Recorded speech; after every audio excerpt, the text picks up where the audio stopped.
Party के प्रवक्ता दीपक रंजन को इनवाइट करता हूं। दीपक जी, शुक्रिया आपका। मैं आपसे जानना चाहता हूं कि जब मायावती जी पर कोई बात आई, बीजेपी के प्रवक्ता ने पहले भी कही थी और अभी भी मिश्रा जी भी यही बात कह रहे हैं, तो सबसे पहले बचाव में आपकी पार्टी के अध्यक्ष आए, जबकि आपका पास्ट एक्सपीरियंस मायावती जी के साथ अच्छा नहीं था।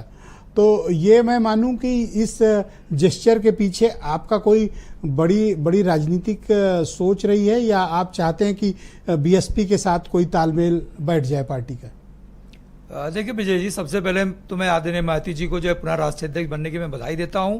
और चूंकि समाजवादी पार्टी की ताकत है पीडीए, और वो पीडीए का हिस्सा है, और जब भी पीडीए के ऊपर इस तरीके से कोई प्रहार करेगा, इस तरीके से उनकी कोई आलोचना करेगा, तो निश्चित रूप से समाजवादी पार्टी वहां आपको खड़ी दिखेगी। अभी हमारे भारतीय जनता पार्टी के प्रवक्ता जी ने जो है उस पर मुहर लगा दी, जो मैं समझता हूं 2-4-6 दिन पहले भी आपके वहां जो डिबेट चल रही थी, जिसमें जिस तरीके से उन्होंने आदरणीय मायावती जी के ऊपर बहुत सारे आरोप लगाए थे, और उन्हीं आरोपों की उन्होंने पुष्टि कर दी। लेकिन मैं आदरणीय भारतीय जनता पार्टी के प्रवक्ता जी को ब्रजेश जी मैं याद दिलाना चाहता हूं, जब 2002 में इनकी अलायंस की सरकार बनी थी, अगर ये इतनी भ्रष्ट थी, इतनी बुरी थी, तो समर्थन उन्होंने वापस लिया था। इन्होंने समर्थन वापस नहीं लिया था।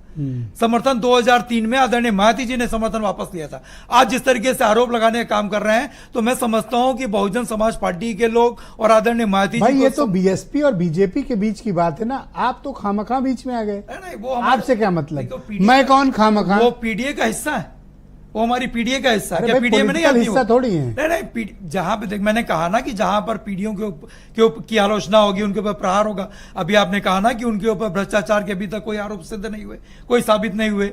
भाई, अगर उनके ऊपर कोई भ्रष्टाचार का आरोप था, तो आदरणीय राजेश चौधरी जी को सिद्ध करना चाहिए, साबित करना चाहिए। मिश्रा जी भी तो उसको बोल रहे हैं अभी, कौशल कांत जी भी। मिश्रा जी के ऊपर मैं आऊंगा, मिश्रा जी भी उसको साबित कर देना कि आपने जैसे पूछा ना उनसे कि क्या बुराई थी उनके अंदर।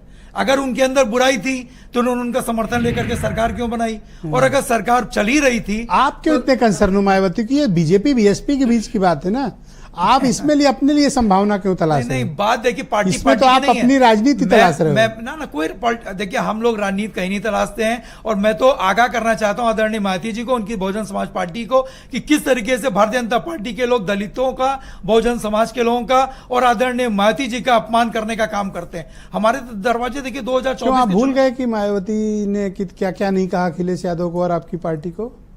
जब रिश्ते तोड़े थे तब भी भला बुरा कहा था।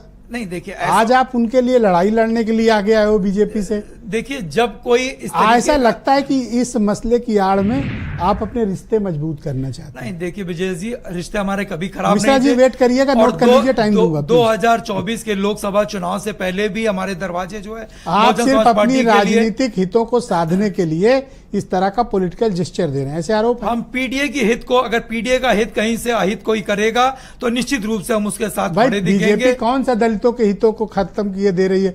कितने प्रेम से बात अभी बीजेपी प्रवक्ता ने कही। दलित समाज की महिला मुख्यमंत्री बनी थी, उनसे आजम नहीं हो रहा है। एक दलित सब देखिए, जब से भारतीय जनता पार्टी की सरकार बनी है ना, आरक्षण के बादल लगातार मंडरा रहा है।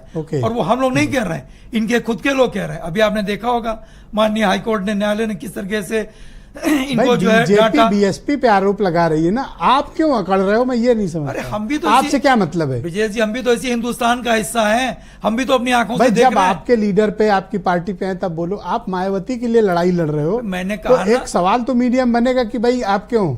अरे विजय जी, मैंने कहा ना कि हमारे, क्या है आपका? देखिए, पीडीए समाजवादी पार्टी की ताकत है और वो पीडीए का हिस्सा है। तो मैंने बार बार कहा ना कि जहां पर भी पीडीए, आप ऐसा प्रतीत होता है कोई राजनीतिक जाल फेंक रहे हैं। नहीं, कोई जाल नहीं। देखिए, हमने तो राजनीतिक जाल ना कोई जाल हम क्यों फेंकेंगे? हम लोग तो पहले ही उनसे निवेदन किया था। क्या इंडिया गठबंधन के साथ 2024 के पहले वहां अब आ गए असली बात पे। खुला था उनका। अब आ गए असली बात पे। कोई आ गए ना। देखो, देखिए, भारतीय जनता निवेदन के नाम पर ही जान लेके घूम रहे हैं। भारतीय जनता पार्टी आ गया ना, आपका कंप्लीट हो गया। आप खत्म कर, आप बराबर ना करो। तो निश्चित आप निवेदन के नाम पर आना चाहिए। स्नेही जी, इंडिया का साथ, कालीचरण जी, ये जाल लेकर घूम रहे हैं और उसका नाम दे रहे हैं निवेदन। ये जाल था इनका, और इन्होंने आज स्वीकार लिया, जैसे मिश्रा जी ने मान लिया। दीपक उलझ गए ये सवाल में, सही बात बोल गए। ओके, प्रियंका गुप्ता।